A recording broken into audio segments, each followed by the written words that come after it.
ፕሬዚዳንት ትራምፕ ከቻይናው መሪ ጋር ሊገናኙ ነው። የኢራን ጦርነትን ለማስቆም የቤጂንግ ድጋፍ ተፈልጓል።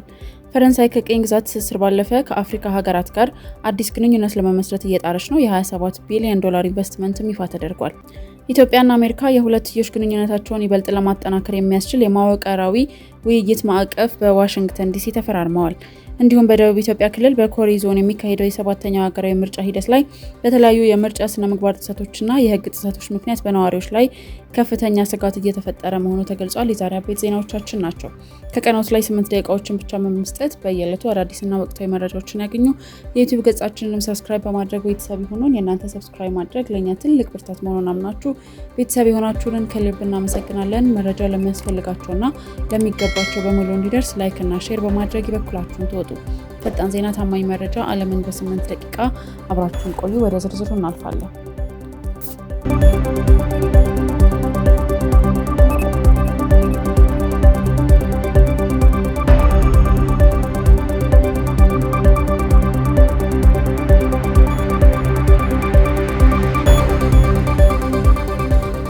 ፕሬዚዳንት ትራምፕ ከቻይናው መሪ ጋር ሊገናኙ ነው። የኢራን ጦርነትን ለማስቆም የቤጂንግ ድጋፍ ተፈልጓል።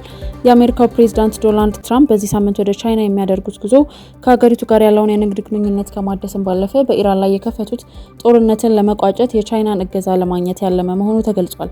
ፕሬዚዳንት ትራምፕ እና የቻይናው ፕሬዚዳንት ሺ ጂንፒንግ ከፊታችን ሐሙስና አርብ በቤጂንግ በሚገኘው የታላቁ የህዝብ አዳራሽ ተገናኝተው እንደሚወያዩ ይጠበቃል።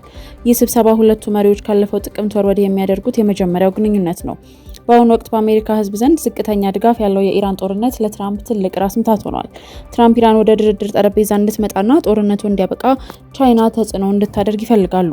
ምንም እንኳን ትራምፕ ቀደም ሲል በቻይና ላይ ከፍተኛ ታሪፎችን ቢጥሉም በአሁኑ ወቅት በአሜሪካ ፍርድ ቤቶች ውሳኔ ሳቢያ ግባቸውን ማሳካት አልቻሉም። አሁን የሚጠበቁት ስምምነቶች እንደ ሶያቢን፣ የበሬ ስጋና የቦይንግ አውሮፕላኖች ሽያጭ ባሉ ውስን የንግድ ዘርፎች ላይ ያተኮሩ ናቸው። ትራምፕ ለታይዋን የሚደረገውን የጦር መሳሪያ ሽያጭና በቻይና እስር ቤት የሚገኙትን የሚዲያ ባለሀብት ጂሚ ላይን ጉዳይ እንደሚያነሱም አስታውቀዋል። በጉዞ ላይ እንደ የቴስላው ኤለን መስክና የአፕሉ ቲም ኩክ ያሉ ታዋቂ የንግድ መሪዎችም ፕሬዚዳንቱን አጅበው ይገኛሉ። ተንታኞች እንደሚሉት ከሆነም ፕሬዚዳንት ትራምፕ በመጪው የህዳር ወር አጋማሽ ምርጫ ውጤታማ ለመሆን በውጭ ጉዳይ ፖሊሲ ላይ ትልቅ ድል ይፈልጋሉ። ሆኖም ቻይና ለዚህ ድጋፍ ምትክ የቴክኖሎጂ ማዕቀቦች እንዲነሱላትና በታይዋን ጉዳይ አሜሪካ ጣልቃ እንዳትገባ ጥብቅ ፍላጎት አላት።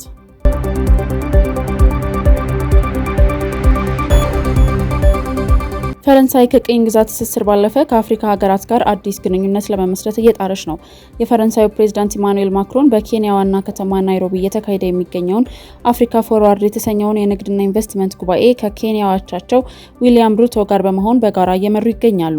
ይህ ጉባኤ ፈረንሳይ ከቀድሞ የቅኝ ግዛት ሀገሮቿ ባለፈ እንግሊዝኛ ተናጋሪ ከሆኑ እንደ ኬንያ ካሉ ሀገራት ጋር ያላትን ግንኙነት ለማጠናከር የያዘችው አዲስ ስትራቴጂ አካል ተደርጎ ተወስዷል። ፕሬዚዳንት ማክሮን በአፍሪካ ለሚከናወኑ የኃይል ሽግግር፣ ዲጂታል ቴክኖሎጂ፣ አርቲፊሻል ኢንተለጀንስ፣ ግብርናና የባህር ኢኮኖሚ ዘርፎች የሚውል የ27 ቢሊዮን ዶላር ኢንቨስትመንት ይፋ አድርጓል። ይህ ኢንቨስትመንት በአፍሪካና በፈረንሳይ 250 ሺህ የስራ ዕድሎችን ይፈጥራል ተብሎም ይጠበቃል። ፈረንሳይ በምዕራብ አፍሪካ በሚገኙ የቀድሞ ቅኝ ግዛቶቿ ዘንድ እየገጠማት ያለውን ተቃውሞ ለማርገብ ግንኙነቷን በቋንቋ ላይ ብቻ ያልተመሰረተ ለማድረግ እየሰራች ነው። የኬንያ የውጭ ጉዳይ ሚኒስቴር እንደገለጹትም ጉባኤው በፈረንሳይኛና እንግሊዝኛ ተናጋሪ ሀገራት መካከል ያለውን ሰው ሰራሽ ልዩነት የሚሰብር ነው ብለዋል። ከንግድ ግንኙነቱ በተጨማሪ ኬንያና ፈረንሳይ በመረጃ ልውውጥ፣ በህንድ ውቅያኖስ የባህር ደህንነትና በአደጋ መከላከል ዙሪያ የ5 ዓመት የመከላከያ ስምምነት ተፈራርመዋል። ቻይና፣ ሩሲያና ቱርክ በአፍሪካ ያላቸው ተጽዕኖ እየጨመረ በመጣበት በዚህ ወቅት ፈረንሳይ በአህጉሪቱ ላይ ያላትን ተገቢነት ለማሳየትና አዳዲስ ገበያዎችን ለመቆጣጠር ከፍተኛ ጥረት እያደረገች ትገኛለች።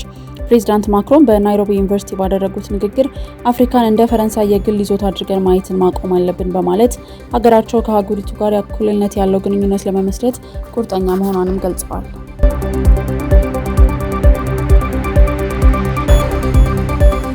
በታላቋ ብሪታንያ የፖለቲካ ቀውስ የመጀመሪያዋ ሚኒስቴር ከስልጣን ሲለቁ ጠቅላይ ሚኒስቴር ስታርመርም እንዲወርዱ ጥሪ ቀርቧል።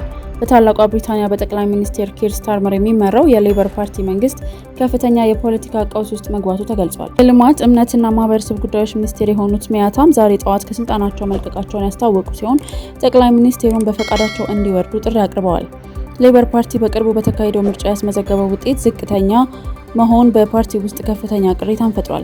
ጠቅላይ ሚኒስቴሩ ለውጤቱ ኃላፊነት እንደሚወስዱ ቢገልጹም በርካታ የምክር ቤት አባላት ግን በቃውት እያሏቸው ነው።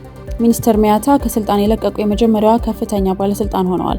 በተጨማሪም የሀገር ውስጥ ጉዳይ ሚኒስቴሯ ሻባና ማህሙድ እና የውጭ ጉዳይ ሚኒስቴሯ ኢቬት ኩፐር ጠቅላይ ሚኒስቴሩ ስልጣናቸውን በሰላማዊ መንገድ የሚያስረክቡበትን የጊዜ ሰሌዳ እንዲያወጡ በግል መክረዋቸዋል ተብሏል። በለንደን የፖለቲካ አለመረጋጋት መፈጠሩን ተከትሎ መንግስት ከዓለም አቀፍ አበዳሪዎች የሚበደረው የገንዘብ ወለድ በከፍተኛ ሁኔታ ጨምሯል። ይህም በሀገሪቱ የኢኮኖሚ ዋስትና ላይ ስጋትን ደቅኗል። ሚኒስቴር ኪር ስታርመር ዛሬ ለካቢኔያቸው በሰጡት መግለጫም ከስልጣናቸው እንደማይለቁ በጽኑ አስታውቀዋል። ለተገኘው የምርጫ ውጤት ኃላፊነት ወስዳለሁ፣ ግን የገባነውን የለውጥ ቃል የመፈጸም ግዴታ አለብኝ ብለዋል። ፓርቲው መሪን ለመቀየር የሚከተለው ህጋዊ የስነ ስርዓት ሂደት እስካልተጀመረ ድረስ ስራቸውን እንደሚቀጥሉ አረጋግጠዋል። በደቡብ ኢትዮጵያ ክልል በኮሬ ዞን የሚካሄደው የ7ኛው ሀገራዊ ምርጫ ሂደት በተለያዩ የምርጫ ስነ ምግባር ጥሰቶችና የህግ ጥሰቶች ምክንያት በነዋሪዎች ዘንድ ከፍተኛ ስጋት እየፈጠረ መሆኑ ተገልጿል። ነዋሪዎችና ተፎካካሪ ፓርቲዎችም በዞኑ ያለው ፖለቲካዊ ውጥረት እየበረታ መምጣቱን ገልጸዋል። የተፎካካሪ ፓርቲዎች ዋና ቅሬታዎችን በዞኑ የሚቀሰቀሱት ኢዜማ፣ ኢሶዴፓና የትብብር የኢትዮጵያ ፓርቲዎች በገዢው ብልጽግና ፓርቲ ላይ ተመሳሳይ ቅሬታዎችን አቅርበዋል። የፓርቲዎቹ ደጋፊዎችና አመራሮች በፖሊስ ኃይል እንዲታሰሩና እንዲዋከቡ እየተደረገ ነውም ተብሏል። በስድስተኛው ምርጫ ኢዜማን ስለመረጣችሁ ነው መንገድ ያልተሰራላችሁ፣ አሁንም ብልጽግናን ካልመረጣችሁ ልማት የለም የሚል ማስፈራሪያ በካድሬዎች ቤት ለቤት እየተነገረ መሆኑን ተገልጿል። ገለልተኛ መሆን ያለባቸው የጸጥታ አካላት ለገዢው ፓርቲ ድጋፍ በማድረግ ተፎካካሪዎችን እያወኩ ነው የሚል ክስም ቀርቧል። ገዢው ፓርቲ የራሱን አባላት በስራ አስፈጻሚነት እንዲመዘገቡ ማድረጉ ተገልጾ በቅሬታ ሳቢያ 135 ያህሉ እንዲባረሩ መደረጉን ኢዜማ አስታውቋል። የገዢው ብልጽግና ፓርቲ ምላሽ የኮሬ ዞን የመንግስት ዋና ተጠሪ አቶ ሳሙኤል ሳድሁን የቀረቡትን ክሶች ውድቅ አድርገዋል። እንደሳቸው ገለጻም ኢዜማ ሀሰተኛ መረጃዎችን በማሰራጨት ህዝብን ለሁከት እያነሳሳ ነው ሲሉ ተናግረዋል። የታሰሩት ግለሰቦች የወንጀል ተሳትፎ ያላቸው እንጂ በፖለቲካ አመለካከታቸው የታሰሩ አይደሉም። ኢዜማ የምርጫ ቦርድ አሰራሩን የጣሱ ቅስቀሳዎችን እያደረገ ይገኛልን ብለዋል። በአጠቃላይ ነዋሪዎች ፖለቲካውን ለፓርቲዎች ተዉት፣ እኛ መምረጥ እንችላለን፣ ነገር ግን ሰላማዊ ድባብ ይፈጠርልን የሚል ጥሪ እያቀረቡ ይገኛሉ።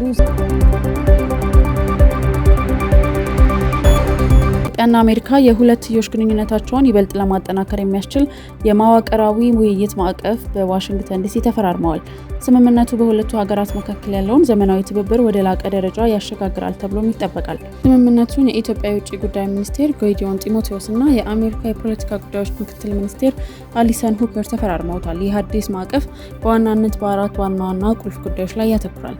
በኢኮኖሚና ብልጽግና፣ በንግድና ኢንቨስትመንት፣ በመከላከያና ደህንነት እንዲሁም በቀጠናዊ ሰላምና መረጋጋት ናቸው። የውጭ ጉዳይ ሚኒስቴር ጌዲዮን ጢሞቴዎስ ከአሜሪካ የውጭ ጉዳይ ሚኒስቴር ማርኮ ሩቢዮ ጋር በነበራቸው ቆይታም በደህንነት አጋርነትና የንግድ ዕድሎችን በማስፋፋት ዙሪያ ውጤታማ ውይይት አድርገዋል። ሚኒስቴር ማርኮም በውይይቱ ወቅት ኢትዮጵያ በምስራቅ አፍሪካ የሚከሰቱ ግጭቶችን በመፍታትና ሰላምን በማስፈን ረገድ የምትጫወተውን ቁልፍ ሚና አድንቀዋል። ይህም አሜሪካ ለኢትዮጵያ ቀጠናዊ ተጽዕኖ የሰጠችውን ትልቅ እውቅና ያሳያል።